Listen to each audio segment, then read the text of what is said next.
สังสือว่าเมาเสียมว่าคันนอปัวห่างเสียมว่าปัวเฮือนเสียมว่าคำในปัวไปมีกอดปลายไหนมาห้องนอนยินเสียงเฮือนก็เลยอยู่ค่ะในคันนอปูกันเปิ้นไปนี่ค่ะเขาได้ย้อนยาวยอดอันเป็นปัวห่างปัวใหม่ปัวเฮือนกับสองนี้ค่ะห้า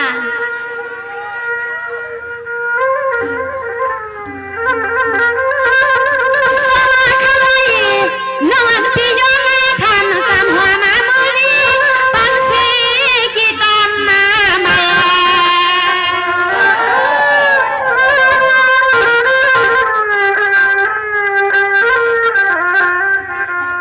สว่าห่างไกลไม่เกินปะเฮินเป็นตอนนั่นเด้อจ้าหนอปะเฮินเป็นตอนนั่นเด้อเจ้าหนอสวนาเสือเลยป้าก็ตามมาสะเฮเสียงนาย้อนก็นายย้อนนายกสู่ด้วยลูกพี่สวา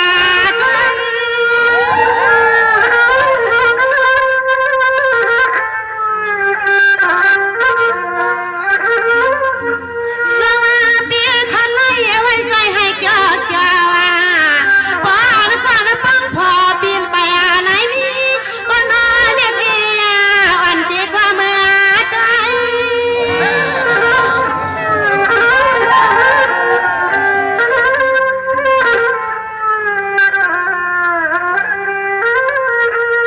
ด้วยขาลัวนอ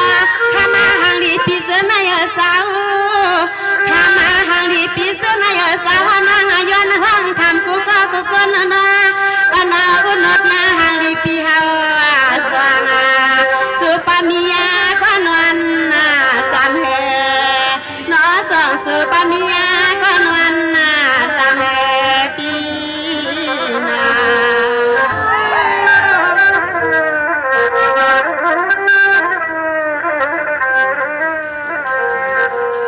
สมาปีนี้นอนพิสูจน์ที่นามีเสียก็เดียวหังกุยเปีย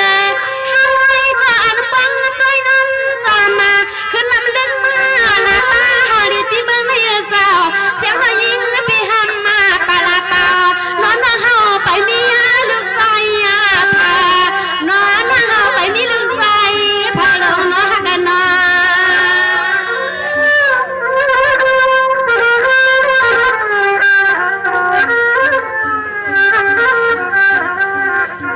ด้วยดูคำมาหาดีฮักปีอย่ามาเมื่อสู่ห้องตั้มเมื่อกำมาไกลปีอย่ามาเมื่อสู่ห้องตั้มเมื่อกำไกลมันกลุ่มใส่งวงมาหน้าสองใส่หน้าหักบ่หวานเฮียนนะอกนางยิงสุกยันซึ่งใครมาด้วยฮักปีซึ่งใครมาด้วย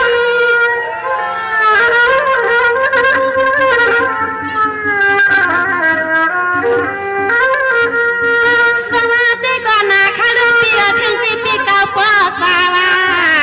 เกิดมาสิเสียงว่านาน้องวันปีมาเลยหันหน้าสวนายสู่ซ้ำปากยืนนะยืนนะเรียกเฮือนอันยิงแก่นาสะจุนยัวยาย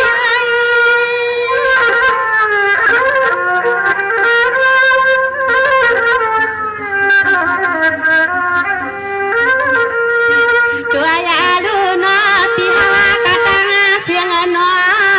รอมาอยากด้วยก็เลยก็ลีฮักรอมาอยากด้วยก็เลยก็ลีอยากลีเยอะมาปี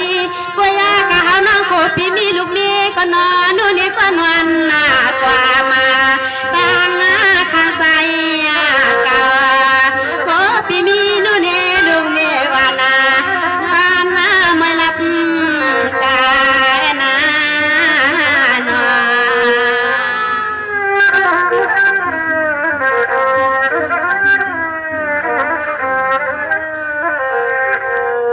สวัสดีกันนะคะลูกเข้ามาสาหังนี้เปียนาสักวันอันกว่าน้อยยิ่งปีฮับปีน้องเลยดูน้ำพังตาว่าปีเปียนาสาวนาน้อยยิ่งเลยลูกข้าวพังหัวเปลี่ยนสักวันก็หักก็กวางผ่านว่าตะวมลุกเดี๋ยวสว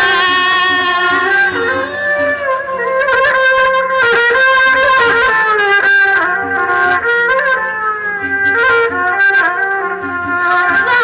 วานาติดตัวยากาน้องก็เลยก็น่าเป็นกว่าเฮือนเขียวน้องเฮาสามีก็เดียวนึงคุย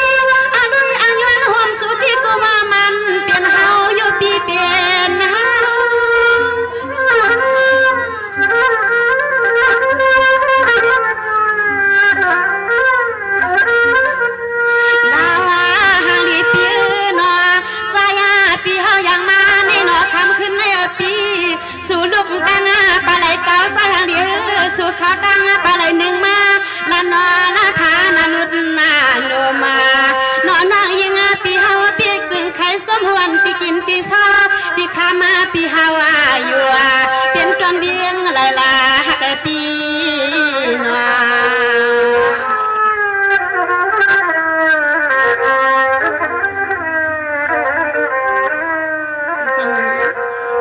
สวัสดีวันคารุเปียวน้องอาณาปีเฮาทำในน้องปีนาปีปีใจลำมาสู้เฮานาเฮาเรากลมตานาน้องปีมาหันมาญาข่าวดีมังสาดมสิกาน้อกันยาวันหมอห้องความมาตอนปันมาน้อข้ามขึ้นในใจอย่าเฮาได้ยินนะเสียงสวา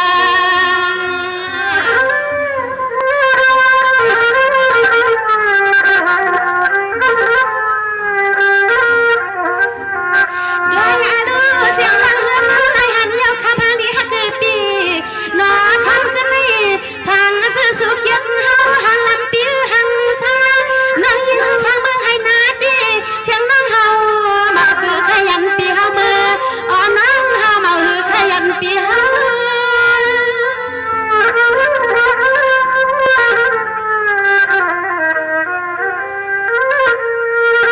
สวัสดีค่ะไม่ตีว่าเยาเอ็นปีนอว่าอยู่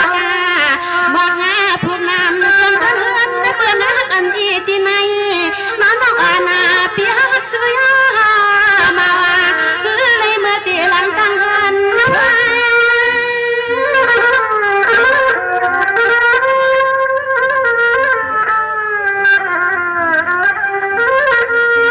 ตัวยาลูนอหน้าตาก็ล้อหังดีฮักนอตัวยาลูนอหน้าตาปีเฮาก็ล้อมานาช่างซื้อเฮาเลยเศร้าหอมเฮือนหอมเย่หอมมาเพราะเลยเป็นลูกมีปีนวลหน้ากว่ามาความเนื้อใครนั่งยิ่งแล้วปีเฮาเข้ามือเลยควางตียิ่งควางเป็นนางเฮือนหอมสุดดีไตก็เฮานั่งตื่นเปลืองสำลับมาตาไตวันไอ้ก็เฮือนนั่งตื่นเลียนนักเก่าเลียนขายาวนานอ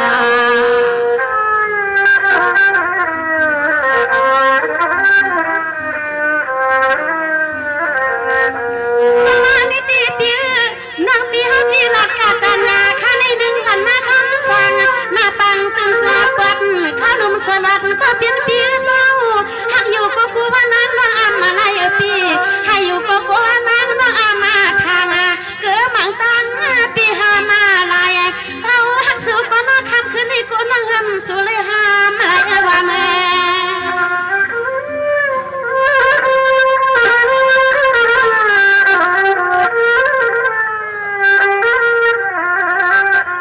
อาณาดอนตัวยันในข้างทางนี้ฮักเกินมาสั่งมาสุกยังเฮาดีสั่งมาสุกเปียเสือหอมเฮาวันในก็เล่าป้ามาวันพกใส่ลูกวันเฮเปิ้งวันนั้นหักปีตียุ่งกินยังเถิงนั่งเฮินเมื่อว่าทันเฮินปีหน้า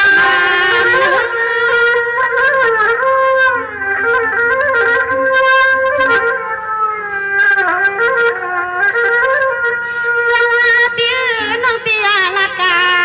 ตัญญาขาในหนึ่งปัญหาสุนาตัญญาขาในหนึ่งปัญหาสุนาสั่งมาสุหาเฮาว่าในก่อนนาอาณาเสียงอนาฮักปีหำยันปอดมือขึ้น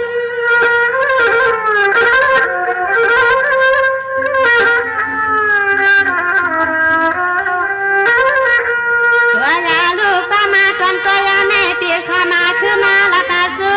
ก็มาแค่สุน้องเฮานาสุนาตีลัดสุก็มาแค่สุน้องเฮานาสุนาอันตอนสุตอนเฮาไว้กึดหน้ากว่านาบอกว่าสุหาเขาที่มันนามานามันสั่งคือกันยาเฮาเลยมาหัดเมืองโซเพราะว่าคำสั่งคุณพิษดูก็นา